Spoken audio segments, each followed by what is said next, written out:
Hello, it's noon on Friday, the 12th of January. You're tuned in to our midday newscast here on Arirang TV. Thank you, as always, for joining us. I'm Mark Broom.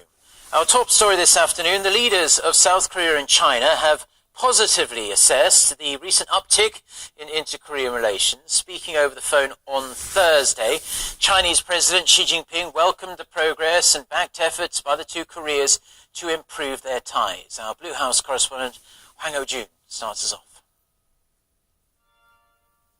President Moon Jae-in and his Chinese counterpart Xi Jinping have highly evaluated the thawing relations between the two Koreas as well as between Seoul and Beijing.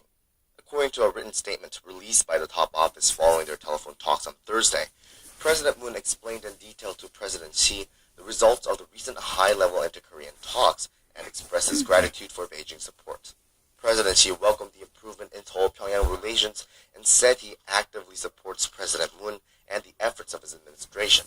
President Xi also stressed any improvement in the relationship between Seoul and Pyongyang must coincide with the process of denuclearization. The two leaders also agreed to continue their joint efforts in resolving the North Korean nuclear issue peacefully and pledged to reinforce strategic communication and cooperation, so the recent push for dialogue will go beyond North Korea's participation in the Winter Olympics and ultimately result in the establishment of peace on the peninsula. Regarding Seoul's relationship with Beijing, the two leaders said both Korean and Chinese people have been able to feel the boosted bilateral exchanges and collaboration between the two countries since President Moon's state visit to China, calling it a huge success. President Moon invited President Xi to the closing ceremony of the Pyeongchang Games, as Beijing is set to host the next Winter Olympic Games in 2022. While the Chinese president didn't give any definitive answer, he pledged to closely work together with Korea to ensure a successful transition. Thursday's phone call was the second phone conversation between the two leaders since President Moon took office in May, and the first since the South Korean leader made a state visit to China last month. Hwang Ho-jun, Arirang News. The United States and Canada will host a meeting in Vancouver next week on measures to tackle North Korea's nuclear missile programs. Foreign ministers from 16 nations, including South Korea and Japan, are set to attend the two-day gathering. Kim Mo-kyun with the details. The U.S. State Department revealed that foreign ministers from 16 countries will be participating in the Vancouver Foreign Ministers meeting on security and stability on the Korean Peninsula. U.S. Secretary of State Rex Tillerson and Canadian Foreign Minister Chrystia Freeland will host the two-day meeting, which will kick off on Monday. On Thursday, U.S. State Department spokesperson Heather Nauert said that the meeting will bring together nations from across the world to demonstrate international solidarity against North Korea's dangerous and illegal nuclear and missile programs. The 16 participating nations are countries that fought alongside or aided South Korea during the Korean War in the 1950s. The State Department's Director of Policy Planning, Brian Hook, says Washington will look for practical mechanisms to pressure Pyongyang, such as maritime interdiction. Hook also reiterated the State Department's latest announcement that no plans have been made for talks between North Korea and the U.S. during the Olympic period, stressing that there will be no direct talks between the two nations. However, it's thought that South Korea's Foreign Minister Kang Kyung-hwa, who will be in Vancouver for the meeting, will hold bilateral talks with Tillerson ahead of the meeting on Monday. North Korea's state-run Korean Central News Agency also reported on the meeting, calling it a dangerous gamble that aggravates tensions on the Korean Peninsula. Kim Mo-kyun, Arirang News. Now, after months of verbal sparring between US President Donald Trump and North Korean leader Kim Jong-un that sharply escalated tensions between Washington and Pyongyang, Trump's latest comments about his feelings on Kim have caught people off guard as they seem to signal a big shift in attitude. Lee Jung-yeon with the details. Washington seems to have turned to a more open stance with Pyongyang, according to the most recent comment from U.S. President Donald Trump. Trump said on Thursday during an interview with the Wall Street Journal that he believes he has developed a positive relationship with North Korea's leader Kim Jong-un. He said he probably has, quote, very good relations with Kim, stressing that he does indeed have relationships with people. This is an apparent reversal in tone from his stance so far since taking office a year ago.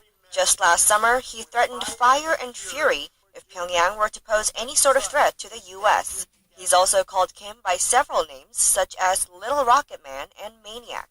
In the interview with the Journal, he said the combative tweets are part of a broader strategy and that he is a, quote, very flexible person. Washington's relatively open attitude toward the regime also comes amid thawing relations between South and North Korea after inter-Korean high-level talks took place on Tuesday, just ahead of the upcoming 2018 Pyeongchang Winter Olympics. Seoul and Washington have also agreed to postpone joint military drills until after the Games, which Trump said, quote, sends a good message to North Korea. When asked whether he has spoken directly with Kim, Trump declined to comment. 이정현, 아리랑 뉴스. Constant activities have been observed at North Korea's Punggye-ri nuclear test site. US-based North Korea monitoring website 38 North says recent satellite imagery shows significant tunneling has taken place at the west portal throughout last month. Mining carts and personnel were consistently present, and the spoil pile has grown larger. Also, over 100 people were observed at the southern support area late last month, the reason for which is not known. The North Portal, where Pyongyang conducted its last 5 nuclear tests, that, however, remains inactive. 38 North sees these activities as North Korea's continued efforts to maintain the site's potential for future nuclear tests.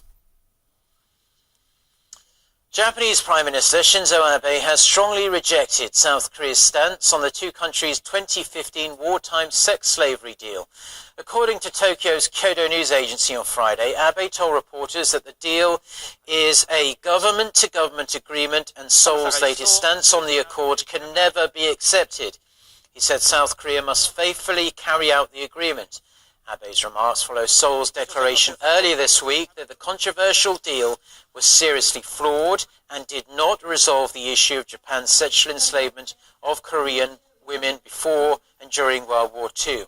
This is the first time Abe has directly addressed the issue since the Moon Jae-in administration announced its new position on the agreement, which was reached during the previous Park Geun-hye administration. Korea's finance ministry has reiterated its bright outlook on the local economy. It did so in its monthly report for December. It pointed to increased industrial output, domestic consumption and facility investment on top of the nation's booming exports. Kim Ji-yeon with more. In its monthly Green Book report released on Friday, the Ministry of Strategy and Finance says it sees a steady recovery and that the economy will likely achieve the government's growth target of over 3%. It said industrial output in the mining and manufacturing sectors rebounded in November by 0.2% from the previous month, which has seen an on-month decline of 1.5%. Output in the services sector also improved in November by 2.5% from the previous month on releases of new smartphone models and increased trading on the local stock market. Meanwhile, retail sales jumped by 5.6% on month in November due to increased sales of winter clothing. That jump is in stark contrast to the previous month, which recorded a near 3% decline. The report stated facility investment rose by more than 10% on month in November due to increased imports of semiconductor manufacturing equipment, a rebound from the near 15% decline recorded in October. The report, however, cited sluggish employment figures in the service sector, increased trade protectionist measures, and prolonged labor strikes in the auto industry as the main risk factors that could hamper the recovery momentum. The youth jobless rate in 2017 edged up to 9.9%, the highest level since data was first compiled in 2000. Kim Ji-yeon, Arirang News.